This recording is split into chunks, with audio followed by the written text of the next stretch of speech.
نبی پاک علیہ السلام کے طریقے پر جو بندہ چلتا ہے نا، جو حضور کے طریقے پہ چلتا ہے، وہ اللہ کا محبوب بن جاتا ہے۔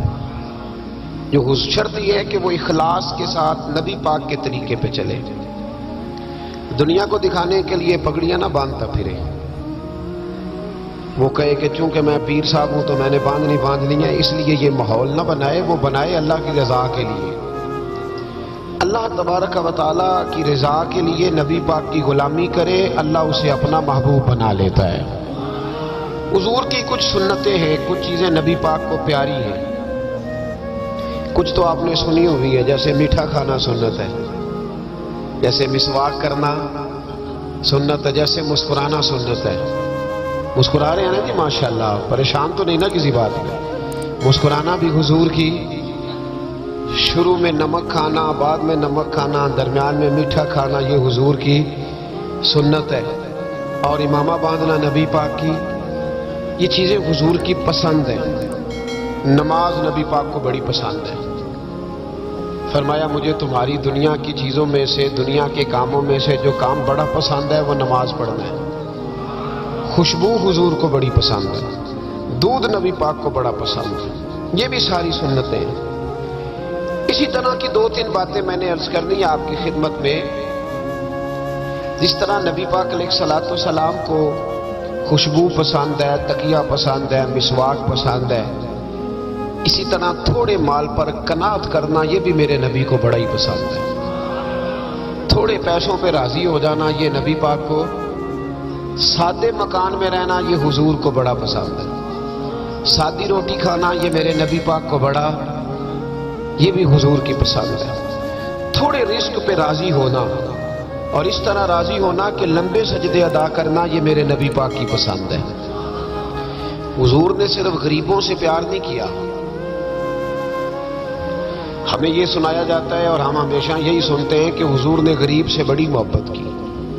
نبی پاک نے صرف غریب سے پیار نہیں کیا، دراصل حضور نے غریبی سے پیار کیا ہے۔ کوئی نہیں سمجھ آئی آپ کو؟ حضور نے صرف غریبوں سے پیار نہیں کیا، نبی پاک نے، اس کا معنی یہ ہے کہ حضور نے غریب رہنا پسند فرمایا ہے۔ غریبوں کی طرح رہنا نبی پاک نے، سادہ مکان، ایک وقت کا کھانا اور سادی غذا، جس طرح غریب نہیں رہتے پرانے گھروں میں، کچے مکانوں میں، ٹوٹی چٹائیاں، ایک دو پیالے گھر میں، لمبے چوڑے برتن کوئی نہیں، یہ نبی پاک کی پسند ہے، یہ رسول پاک کی پسند ہے۔ اس کو محبوب جانا ہے نبی پاک صلی اللہ علیہ وسلم، حضور نے اس کو پسند کیا۔ آدم تائی کی بیٹی قیدی ہو کے آئی، جب اس کے قبیلے پر، اس کے علاقے پر مسلمانوں نے حملہ کیا تو حاتم تائی کا جو بیٹا تھا عدی بن حاتم، وہ اپنی بہن سے کہنے لگا ہمیں پتہ ہے ہم مسلمانوں کا مقابلہ نہیں کر سکتے تو بھاگ جانے میں بہتری ہے، چلو بھاگ چلتے ہیں۔ تو بہن کہنے لگی بھائی تو نے بھاگنا ہے تو بھاگ جا، میں سردار کی بیٹی ہوں، میں قوم کے ساتھ جیوں گی، قوم کے ساتھ مروں گی، تو نے بھاگنا ہے تو بھاگ جا۔ عدی بھاگ گئے ڈر کے۔ یہ خاتون جو تھی ان کو گرفتار کر لیا مسلمان عورتوں نے، تو کہ یہ تلوار لے کے آئی تھی لڑنے کے لیے۔ ابن اسحاق ابن حشام دونوں کتابوں میں روایت موجود ہے۔ یہ خاتون کہتی ہے کہ میں نے بڑے تگڑے سوال تیار کیے، کیونکہ معاذ اللہ ثم معاذ اللہ میرا خیال تھا وہ نبی نہیں، وہ بادشاہ ہیں، وہ ایک اسٹیٹ کے سربراہ ہیں، وہ حکمران ہیں، میں معاذ اللہ نبی نہیں۔ میں نے بڑے تگڑے سوال تیار کیے اور میں اپنے آپ سے کہہ رہی تھی میں ایسی ایسی باتیں کروں گی مسلمانوں کے نبی سے کہ انہیں جواب نہیں آئے گا، معاذ اللہ ثم معاذ، نقل کفر نہ باشا۔ کہتی ہے میں حضور کے سامنے لائی گئی گرفتار کر کے، اور جب مجھے حضور کے سامنے کھڑا کیا گیا نا تو میرا سر ننگا تھا۔ توجہ ہے میری بات پر؟ میرا سر ننگا تھا تو میرے ذہن میں بڑے سوال تھے، میری گردن اکڑی ہوئی تھی۔ حضور نے میرا ننگا سر دیکھا تو محبوب ممبر سے اٹھے، اپنے کندھوں سے مدثر والی چادر اتاری اور حضور علیہ السلام نے حاتم تائی کی بیٹی کے سر پہ دے دی۔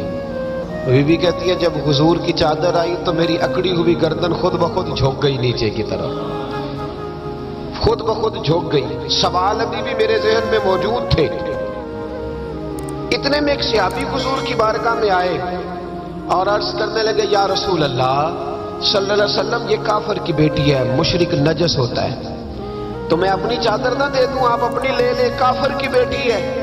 تو محبوب نے اس کی طرف جلال کی نظروں سے دیکھا، فرمایا خاموش ہو جا، بیٹیاں برابر ہوتی ہیں، تیاں سانجیاں ہوندیاں نے، بیٹیاں بولیے جی پکی بات ہے۔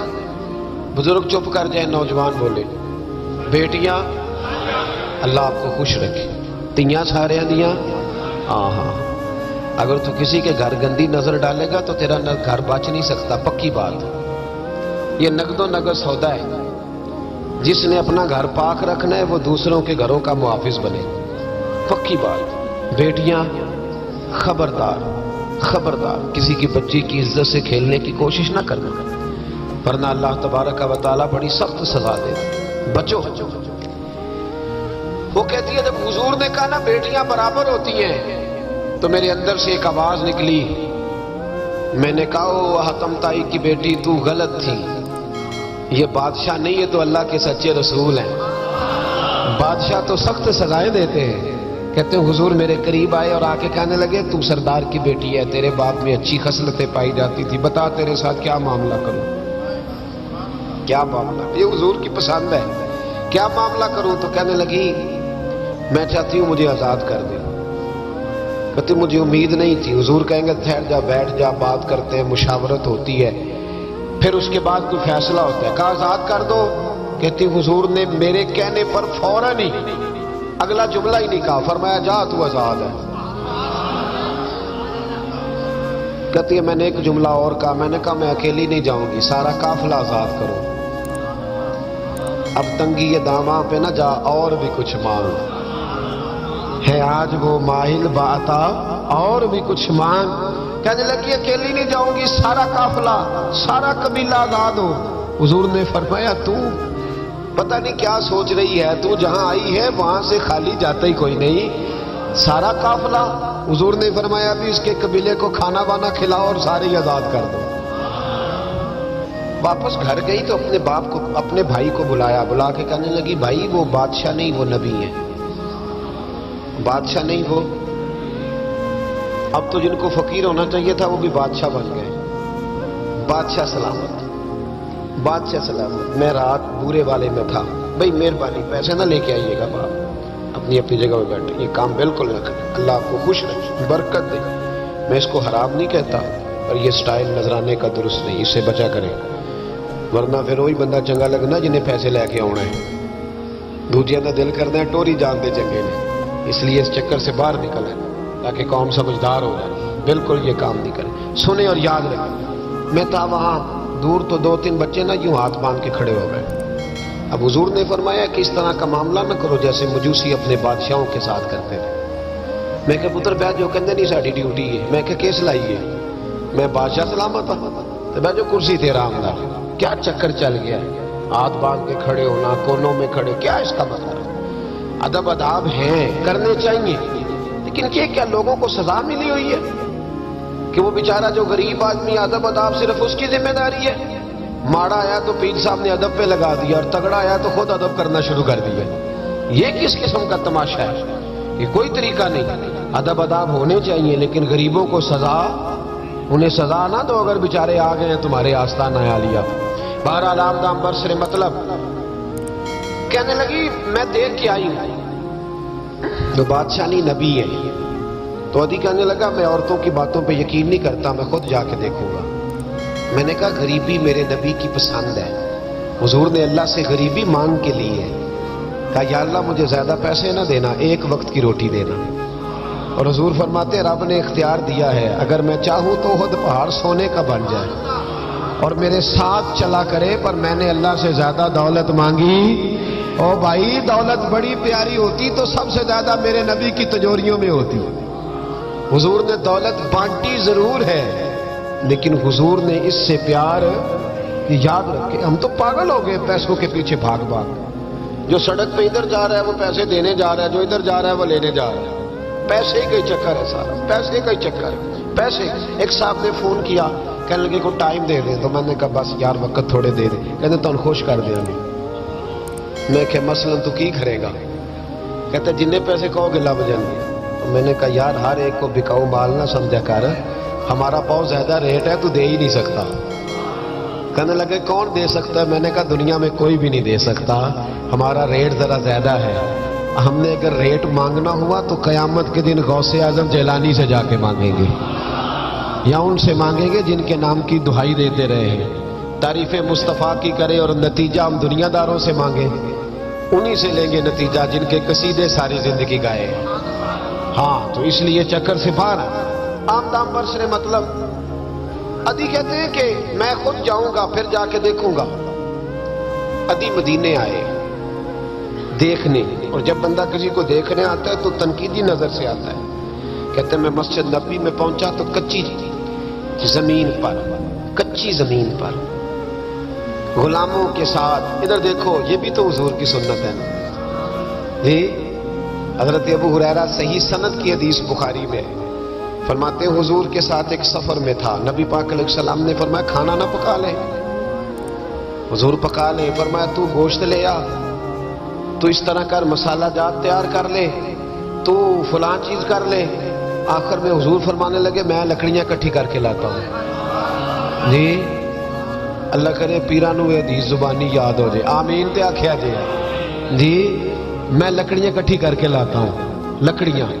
عرض کی یا رسول اللہ ہم کر دیں گے، تو محبوب نے فرمایا سارے کٹھے نہیں جا رہے، کوئی عرض نہیں میں بھی لے آؤں گا۔ تو فرماتے حضور اٹھے لکڑیاں کٹھی کر کے لائے۔ جب مسجد نبی شریف بن رہی تھی تو جناب ابو ہریرہ فرماتے ہیں میں 3 اینٹیں اٹھا کے لا رہا تھا، اللہ کے رسول 7 اینٹیں اٹھا کے لا رہے ہیں، 7 اینٹیں۔ چودھری صاحب آپ روز آگے کہہ دیتے ہیں قاری صاحب مسجد کی صفائی نہیں ہوئی، تو نہیں کر سکتا مسجد کی صفائی؟ کیا سمجھتا ہے تو اپنے آپ؟ صدر بننے کا کیا مطلب ہوتا ہے کہ بندہ روب ڈالنے لگے؟ دنیا میں جو سب سے زیادہ عزت والا اور بڑا ہوتا ہے وہ وہی ہوتا ہے جو اللہ کے گھر میں جھاڑو دیا کرتا ہے۔ کیا لوگوں نے معیار بنا لیا ہے؟ یہ معیار ہے، جو قوم کا بڑا ہوتا ہے وہ قوم کا خادم ہوتا ہے۔ ادی کہتے ہیں میں مدینے آیا تو میں نے نبی پاک علیہ السلام کو غلاموں کے ساتھ کچی زمین پہ بیٹھے دیکھا، اور غلام بھی کون؟ ایک طرف حضرت بلال حبشی بیٹھے اور دوسری جانب حضرت عمار بن یاسر بیٹھے۔ کہتے ہیں حضور بیچ بیٹھے کھانا کھایا جا رہا ہے، اور حیران میں اس وقت ہوا جب اسی پلیٹ سے نبی پاک بھی کھا رہے ہیں اور بلال حبشی بھی کھا رہے ہیں ساتھ بیٹھ کے حضور نے۔ ادی کہتے ہیں میرے دل پہ چوٹ لگی، میں نے کہا نہیں یار یہ بادشاہ نہیں، یہ بادشاہ جو اس طرح غریبوں کے بیچ بیٹھ کے روٹی کھائے۔ ہمارے تو بادشاہ غریبوں کے حق میں تقریر کرتے ہیں نا، ویسے ان سے پوچھو کہ اس گاؤں سے ڈنگے کا کرایہ کتنا ہے، اور پھر ڈنگے سے لالے موسے کا کتنا ہے، ان کو کوئی پتہ نہیں۔ ان چودھریوں کو بچوں میں کھڑے کر کے پوچھو کبھی چنے کی دال کا بھاؤ کیا ہے، کدی آندھی ہوئے تو پتا ہوگا نا، ان کو کیا پتا؟ ان کے گھر میں تو آ جاتی ہے، اللہ جانے کہاں سے آتی ہے، ہم بدگمانی نہیں کرتے۔ لیکن حضور ایک پلیٹ میں کھانا کھا رہا ہے۔ ادی کہتا میں سمجھ گیا یہ بادشاہ نہیں۔ پھر میرے دل میں شیطان نے وسوسہ ڈالا، میں نے کہا مسجد کچیا ہو سکتا ہے، مکان بڑا پکا ہو، بنگلہ بڑا عالی شان ہو۔ حضور کی عادت مبارکہ تھی جب کوئی مہمان آتا تھا تو یا مسجد میں اصحاب صفہ کے ساتھ رکھتے تھے یا کسی صحابی کو دے دیتے تھے، وہ اپنے گھر لے جاتے تھے۔ ادی کہتے ہیں میں نے جب سلام کلام کیا نا، دل میں خیال تھا کہ گھر بڑا عالی شان ہوگا، تو محبوب فرمانے لگے میرے دل میں خیال ہے، دیکھیے میرے نبی کو اللہ نے کتنا علم غیب عطا فرمایا ہے۔ کہتے ہیں میرے دل میں خیال ہے، مصطفیٰ کریم فرمانے لگے یار تو یہاں نہ بیٹھ، چل میں تجھے گھر لے چلتا ہوں۔ خیال آیا مسلمان نیک و بد پہچان جاتے ہیں، اور محمد آدمی کے دل کی باتیں جان جاتے ہیں صلی اللہ۔